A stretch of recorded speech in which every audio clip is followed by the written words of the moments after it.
안녕하십니까. 오늘도 영혼을 바쳐 일하는 남자 오영일입니다. 일전에 한번 제가 목돈 굴리기에서 이제 ETF를 말씀을 드렸었는데 많은 분들이 보시고 좀 도움이 되셨다라고 좀 이렇게 얘기를 해주셔가지고 저도 되게 기분이 좋았었거든요.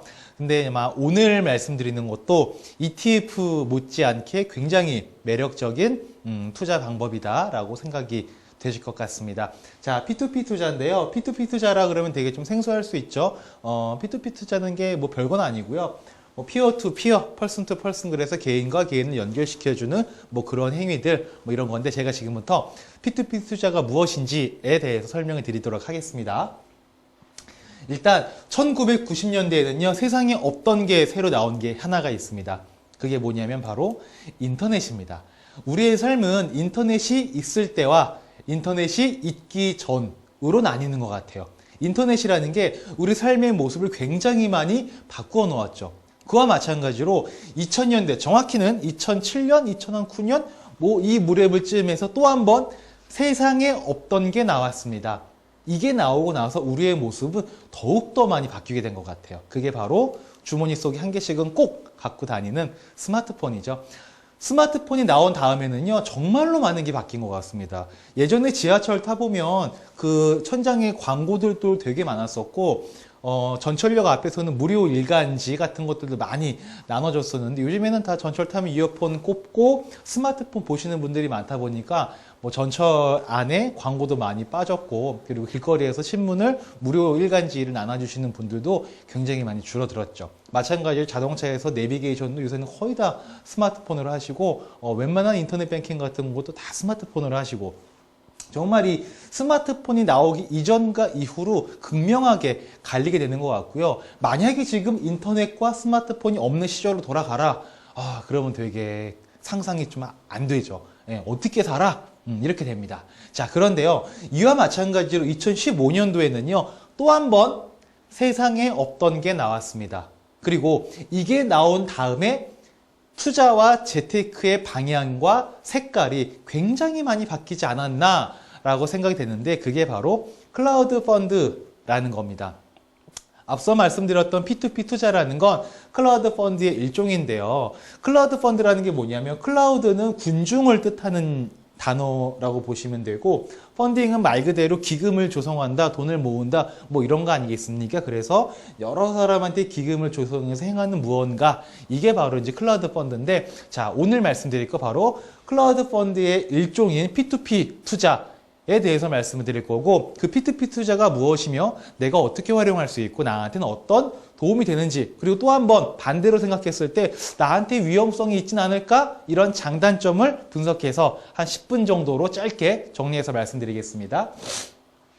일단 클라우드 펀드라는 거 이런 겁니다. 세상엔 여윳돈이 있는 사람이 있고요, 돈이 필요한 개인이나 법인들이 있을 겁니다. 만약에 돈이 있는 여유가 있으신 분들이 이들에게 돈을 빌려주거나 투자해서 이자나 배당을 받을 수 있는 장치가 안정적으로 마련이 되어 있으면 굉장히 좋겠죠. 서로가 서로에게 좋은 거겠죠. 그래서 그 구심점 역할을 하는 게 바로 클라우드 펀드 회사입니다. 클라우드 펀드 회사가 하는 일은 뭐냐면, 돈이 필요한 개인이나 법인들이 클라우드 펀드사에 요청을 합니다. 어떤 요청을 하는 거냐면, 야, 클라우드 펀드 회사야, 우리 지금 이러이러하기 때문에 돈이 좀 필요한데 투자 좀 받아줘, 펀딩 조성 좀 해줘 라고 요청을 하게 됩니다. 그러면 클라우드 펀드 회사는 그 요청을 다 들어주는 건 아니고, 이 회사는 우리가 펀딩 해가지고 돈 투자해주면 투자해서 뭐 수익을 잘 낼 것 같은데, 뭐 이 업체나 이 개인은 우리가 펀딩을 조성을 해서 돈을 빌려주면 상환도 잘하고 원금에도 문제가 없을 것 같아 라고 하는 검증 절차를 거치게 됩니다. 그래서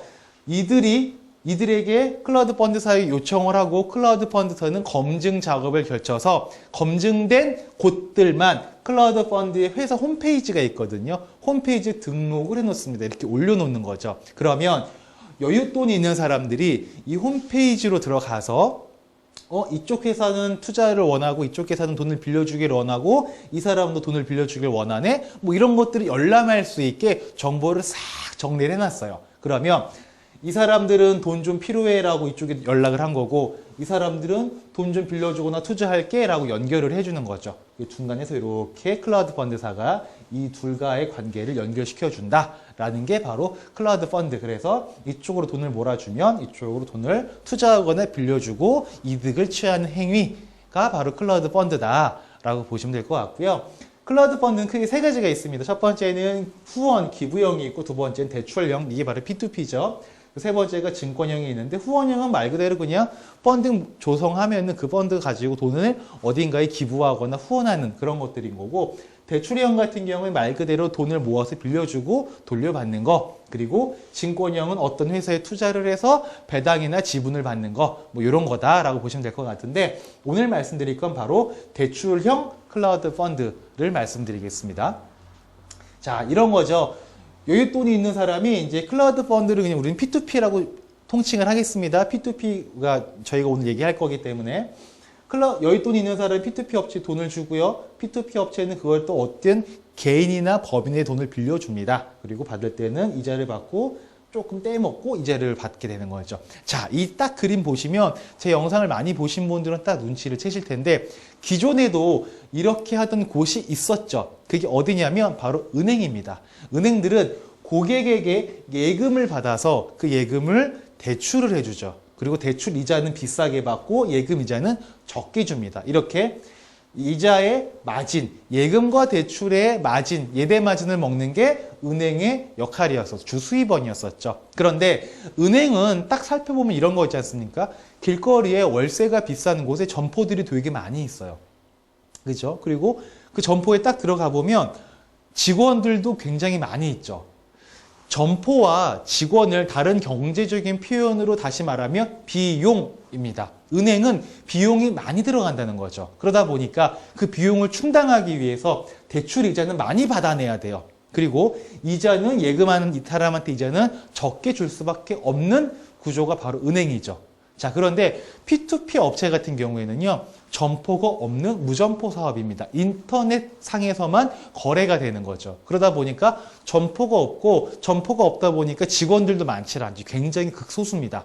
그러다 보니까 비용이 적게 들어가서 대출을 받는 사람들에게는 좀 이자를 적게 받아도 되고요. 그럼 이쪽 입장에서는 낮은 금리로 대출을 쓸 수가 있겠네요. 그리고 이들 입장에서는 돈을 많이 받을 수가 있어요. 왜? 얘네가 비용이 많이 들어가지 않으니까. 그래서 돈이 필요한 사람은 일반 시중은행권보다 조금 적은 금리로 대출을 받게 되는 것이고, 예금하던 사람들이 P2P 투자를 하게 됐을 경우에는 일반 은행권보다 좀 더 높은 이자를 제공받을 수 있다. 이게 바로 P2P 대출이다라고 보시면 될 것 같습니다.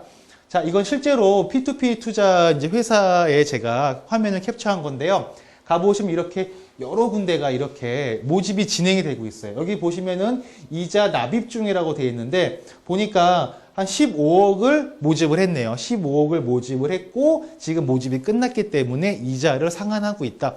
보통 P2P 투자들은 보면은 이자를 만기 때 한 번에 주는 게 아니고요. 그 연 이자를 계산을 해가지고 매달 지급을 합니다. 현금 흐름이 굉장히 빠르겠죠. 15억을 모집을 했는데 이자가 3개월 쓰는 건데 연 12%의 이자를 주고 있습니다. 12% 이자를 주고 있고, 요거 마감되는데 20초밖에 안 걸렸대요. 예. 아시는 분들은 이미 이거 굉장히 많이 하고 있다는 거죠. 딱 사이트에 뜨는 순간 바로바로 그냥 투자를 하셔가지고 30초 만에, 20초 만에 마감됐고, 옆에 것도 보면 얘는 투자가 이제 완료됐다라고 나와 있습니다. 얘네 같은 경우에는 투자는 완료가 됐고, 이제 모집이죠. 10억 원을 펀딩을 조성을 한 겁니다. 10억을 모집을 했고, 이자는 12%인 거고, 연 12%인 거고, 30초 만에 투자가 모집이 끝났네요. 그러면 투자 완료됐고, 이제 정해진 날짜부터 이자가 상환이 되겠죠. 자, 옆에 거를 보니까요. 얘는 보니까 경기도 파주시 뭐 이런 쪽에 건설하는 쪽 땅을 매입하는 그런 돈을 누군가 필요로 했나 봐요. 그래서 모집을 하는데 총 3억 원을 지금 모집하겠다라고 띄워놓은 겁니다. 그리고 아직 오픈은 안 했어요. 보니까 이제 며칠 후에 이제 모집하기 시작하겠습니다라고 딱 날짜가 떠 있네요. 그러면 이 날짜가 되면은 사람들이 막 들어와서 또 투자를 모집을 하겠죠. 그 돈이 다 모이면 그 돈을 가지고 이 돈 필요한 사람한테 빌려주고 정해진 날짜에 이자를 받고 만기가 되면 원금도 같이 받고 이렇게 하는데, 얘도 보니까 이자가 13%네요. 여기도 마찬가지 5억 5천만 원을 모집을 하는데 연 13% 이자를 주고 있고 아직 얘도 오픈되지 않아서 좀 있으면 오픈이 되겠네요. 이런 식으로 돈 필요한 사람들이 업체에 요청을 하고 업체는 검증 절차를 거쳐서 탕탕탕탕 띄워놓습니다. 그러면 사람들은 이 사이트에 접속을 해서 들어가서 요거는 이제 화면이 이건데 여기에 딱 누르고 들어가시면 이거와 관련된 정보들이 쫙 나옵니다. 어디에 땅을 사는 거고 어떤 일을 하는 것이며 담보 제공은 어떻게 할 것이고 현금 흐름은 어떻게 돌아가 여러 가지 정보들이 굉장히 알기 쉽게 간편하게 잘 나와 있어요. 들어가서 보시면 됩니다. 요건 다른 곳인데 보니까 얘네는 지금 돈을 모으고 있는 것 같아요. 보니까 한 5,500만 원을 모집을 하고 있는데 지금 280, 여기 안 보이시죠? 제가 읽어드릴게요. 280만 원이라는 금액이 모집이 됐고 현재 5%가 진행 중이다. 근데 많은 사람들이 이제 여기 투자를 하게 되면은 딱딱딱딱딱 돈이 이제 차에 나가겠죠. 그러다 100%가 되면 모집 완료, 대출 실행 뭐 이런 식으로 진행이 될 겁니다. 이 화면을 이제 우리 마우스로 쭉쭉쭉 내리면 여러 가지 여기에 대한 정보를 볼 수가 있는 거죠. 자, 요것도 다른 업체의 화면인데 여기 보니까 예를 들어 여기 레드볼 하우스라는 게 있네요. 여기 보니까 여기는 투자자 모집이 끝났고 보니까 연 17% 이자를 준대요. 그럼 여기를 딱 클릭을 하고 들어가면 이런 모양이 아마 나오게 될 겁니다. 이런 모양이 나오는데 2억 원을 필요로 하고 있고 이자는 연 17%를 준다고 하고 만기는 18개월입니다. 그리고 이자는 매월 지급한다. 그 원금은 만기 때 지급이 된다라는 건데 여기 보니까 2억 원을 모집하는 데 있어가지고 29명이 돈을 모아서 2억 원이 끝났나 봐요. 그럼 그 돈을 가지고 이 아까 어디입니까? 레드볼 하우스인가 이쪽으로 이제 투자가 진행이 됐겠죠. 그런 식으로 됐고 여기 17%라고 되어 있는데 근데 이건 세금을 내기 전이고요. 세금이 좀 셉니다.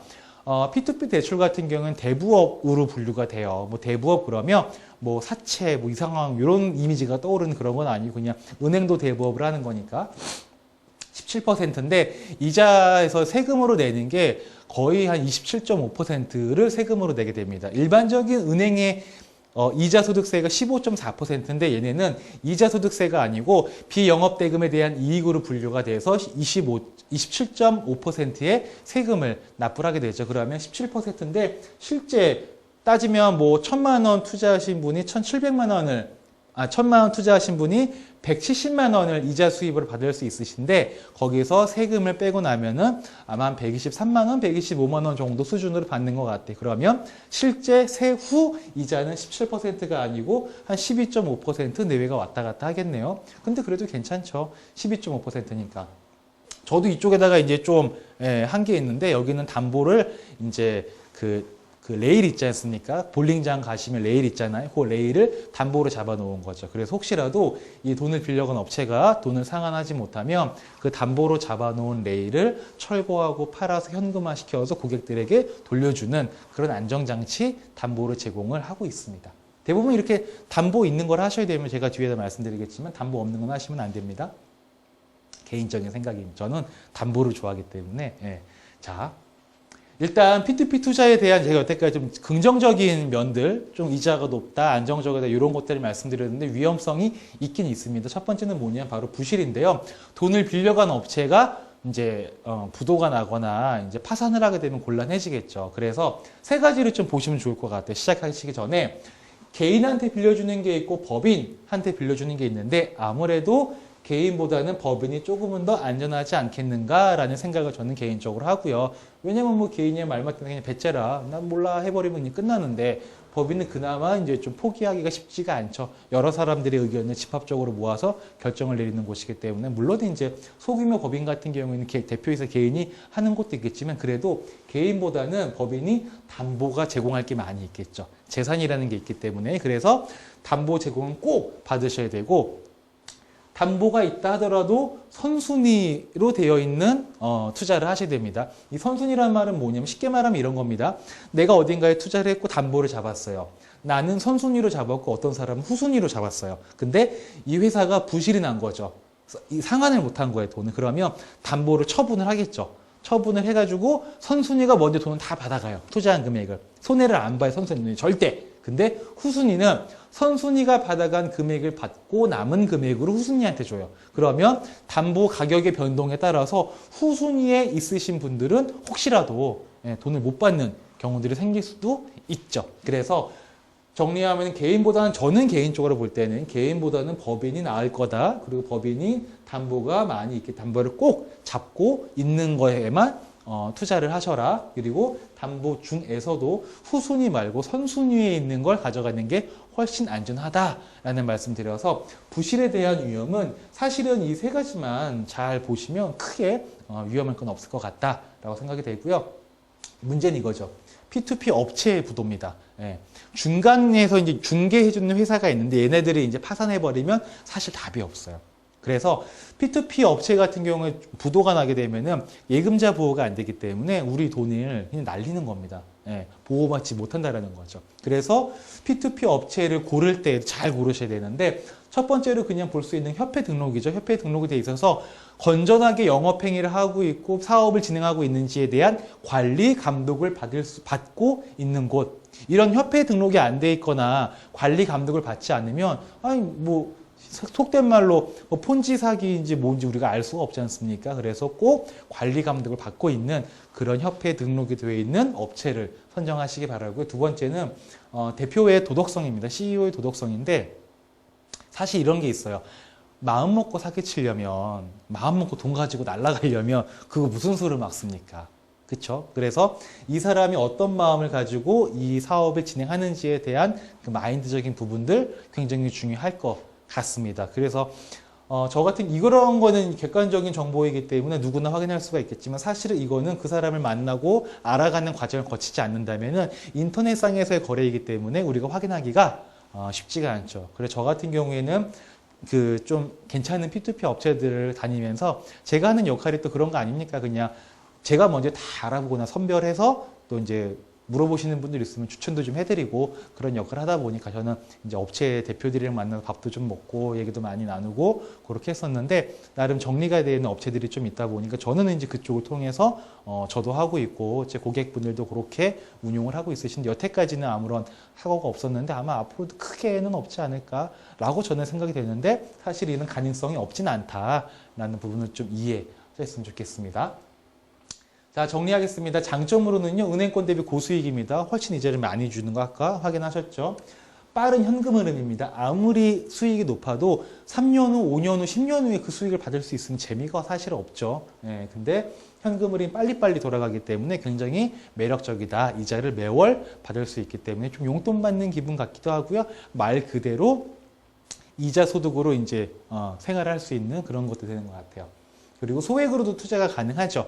보통은 이제 한 50만 원 이상부터 투자가 되는 것 같던데 좀 큰 금융기관 가면 사실 50만 원, 100만 원 갖고 가면 뭐 제대로 된 뭐 이런 아시죠? 어떤 느낌인지 그게 안 되지 않습니까? 소액으로도 얼마든지 가능하다. 그래서 요즘에는 대학생들도 알바한 다음에 돈 이렇게 모으지 않습니까? 그걸 가지고 특별한 거 할 게 없으니까 큰 돈이 아니기 때문에 P2P 투자 굉장히 많이 하는 것 같습니다.